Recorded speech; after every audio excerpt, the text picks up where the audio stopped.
Yunusobod tumanidagi bitta zo'r uyimizni ko'rsatib o'tamiz. Bu o'zligi uchun qurilgan, remontda hammasi o'zligi uchun qilingan. Bu yerda mana mahallasiga e'tibor bersangizchi, Yunusobodda Mega Planeta shuni orqa tomonida bu elitniy mahallalar bo'ladi. Buni bilgan biladi. 5-6 kvartir va shunaqa deb orientir bersa bo'ladi. Mana bunga e'tibor bersangiz, elitniy mahallasi bu yerda sotiladigan uylar yo'q o'zi. Bular endi hozir bitta sotishyapti. Mana bundan ham e'tibor bersak bo'ladi. Mana bu toza tosh qilib ketilgan hammasi bizda bor.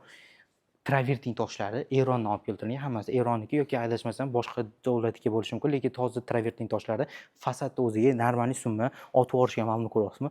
Fasad qismlari shunaqa chiroyli qilib qo'yishgan. Men o'zimga bu uy juda ham yoqqan. Yashil hududlariga e'tibor bersanglar, uyimiz 5,5 sotuvdan iborat. Yunusobodda Mega Planetda shuni orqa tomoni aytganimdek, bu yerda bemalol mashina qo'yib qo'ysanglar bo'ladi. O'zini podvol qismi, uyimiz 3 urindan iborat. Podvol qismi 1-qavat, 2-qavatli qilib ketilgan. Menga eng yoqadigan zonalardan biri mana bu yozda ham foydalanadigan va qishda ham foydalanadigan zonasi. Mana bunga e'tibor bersangizchi, ko'ryapsizmi?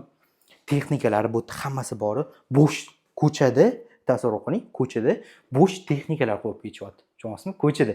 Uy ichini endi tasavvur qilsangiz bo'ladi, nimalar, qanaqa texnikalar ishlatilgan. Ko'chani o'zida bo'sh ishlatib ketilgan bo'lsa, endi uy ichi qanaqa narsalar qilib ketishgan. Bu yerda ham tozada mana bu stalishini toza toshlar, mana bular hammasiga mehr berilgan. Hammasi MDF emas, bular rostiga shpondan ishlatib ketilgan mebellar bo'ladi. Ko'ryapsiz, juda ham chiroyli. Fasad qismiga e'tibor beryapsizmi? Yuringlar, endi uy ichiga kiramiz. Birinchi qavatga sayohat qilganmiz. Birinchi qavatga shuni kirishimiz bilan ikkinchi qavatga chiqib ketadigan zonasi. Mana bu shponga e'tibor beringlar, ko'ryapsizmi? Bu ham toza qo'l mehnati, hammasi shpondan ishlatib ketilgan. Bir joyi, bitta joyi hech narsa, bitta joyi hech narsa bo'lmagan. Trishina ham ketmagan, zar ham bo'lmagan, hech narsa bo'lmagan. Chunki nimaga? Ham ustalar, ham bu yerda yaxshi mahsulot ishlatilganini shu yerdan bilsanglar bo'ladi. Mana buning ham e'tibor bersanglar, bu ruchnoy rabota, qo'l mehnatda har bitta joyini o'yib, o'ymakorlar har bitta joyini shu e'tibor berib qarab kelishgan, ko'ryapsiz, juda ham chiroyli qilib qo'yishgan. Uyimizda shuna kirganingizda bu kattagina hol bo'ladi va bu tomoni bizda zal qismimiz, birinchi qavat uchun zal qismi bo'ladi. Ikkinchi qavatimizda ham zal qismimiz bor. Xuddi shunaqa ko'ryapsiz. Mebellarini e'tibor bersanglar, shunaqa приятный qilib qo'yishgan. Har bitta joyiga e'tibor bersanglar, eski boylar deydi-yu, eski boylar, shu yerda bo'lsanglar, xuddi shunaqa uylar bo'lsa, kommentariyga yozib qo'ying. Bizanikiga o'xshaydigan deb yozib qo'ysangiz, juda ham xursand bo'laman. Yuring. Mana bu yerda bizda birinchi qavat uchun bu yerda ota-onalar uchun yotoqxonasi bo'ladi. Bu yerda master spalnisi birinchi qavat uchun, bu yerda yana bitta o'zini sanuzul qismlari qoldirib ketishgan o'zligini va yuringlar, yana keyingi xonalarga o'tib ketamiz. Konditsionerlar deysizmi, bu yerda televizor deysizmi, mebel, texnika hammasi qoldirib ketilgan. Mebellar Italiyadan olib keltirilgan. Bu yerda bizning oldi hovliga qarab chiqib ketadigan zonasi va uyimiz podvol qismiga tushib ketadigan zonasi bor bu yerda.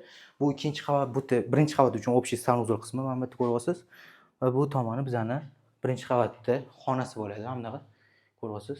Bitta xona qoldirib qo'ysangiz bo'ladi. Bemalol boshqa uylarda ko'rmagan uylaringizdan xuddi shunaqa boshqa joylarda ko'rmagan narsalaringiz bor. Bu yerda ko'ryapsiz, bu yerda bu oshxonamiz bo'ladi. Qishki oshxonamiz va u yerda ko'cha uchun alohida yozgi oshxonamiz, bu yerda qishki oshxonamiz. Texnikalarga e'tibor bering. Franki texnikalari ishlatib ketilgan, hammasi toza italyanskiy texnikalar bo'ladi. Mana bu stalishina hammasi toza toshlar, ko'ryapsizmi? Mana bu hammasi, mana bunga e'tibor bersanglar, har bitta detaliga olib bera oladigan bo'lsak, mana hammasi shpondan ishlatilgan, toza qo'l mehnati ma'muli bor, hammasi bor. Shunaqa chiroyli qilib qo'yishgan. Mana bu xolodilniklar, ko'ryapsiz. Xolodilnikni ham zaklit qilib qo'yishgan. Yuringlar, endi sizlarga ikkinchi qavatga sayohat qilamiz. Ikkinchi qavatga sayohat qilganimizda shuni chiqishimizga e'tibor beramiz. Mana bu shponlar qo'l mehnati bo'lgani uchun qo'lga ushlasangiz bor, shunaqa приятный bo'lyapti. Yuringlar, mana xonalariga e'tibor berib ketamiz. Shuni kelganimizda bu yerda bizda ikkinchi qavat uchun общий sanuzul qismimiz bo'ladi va bu tomonimiz детский площадка nima ko'rsanglar, nima maylamay qolyapti. Детский xonamiz bo'lyapti. Ko'ryapsiz, juda ham chiroyli qilib qo'yishgan. Aytadi-yu, eski boylar qanaqa o'zi yashagan desanglar, bu videoni yuborib qo'ying. Bu eski boylar xuddi shunaqa yashagan bo'ladi. Ko'ryapsizmi? Hozirgi boylar ham shunaqa orzu qilishadi. Men o'zim ham shunaqa uylarda bitta orzu deb ham shunaqa uy olib qo'yish. Ko'ryapsizmi? Bu yerda ham bitta детский anaqasi bo'ladi. Bu tomonimiz yana bitta bizning ikkinchi qavat uchun oshxonamiz, mini oshxona qilib qo'yishgan. Endi katta oilalar bo'lsa, ikkinchi qavatda ham shunaqa mini oshxona qilib qo'yishgan bo'ladi. Bemalol ikkinchi oila uchun qilib qo'ysanglar bo'ladi. Mana bu kattagina hol, ko'ryapsiz, kattagina hol va bu tomonimiz bizning zal qismimiz bo'ladi. Bizning ikkinchi qavat uchun zal qismimiz, ko'ryapsiz, juda ham katta, bu yerda ham mehmonlar kutib oladigan zonasi, yuringlar.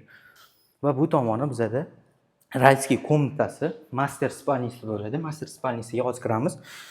Master spalnisi O'zini bu yerda master spalnisi va o'zini bu yerda sanuzol qismi bor. Endi sanuzol qismini hozir ko'rsatib olmaymiz. Xohlasanglar ko'rsatib qoling, hech narsa qilmang.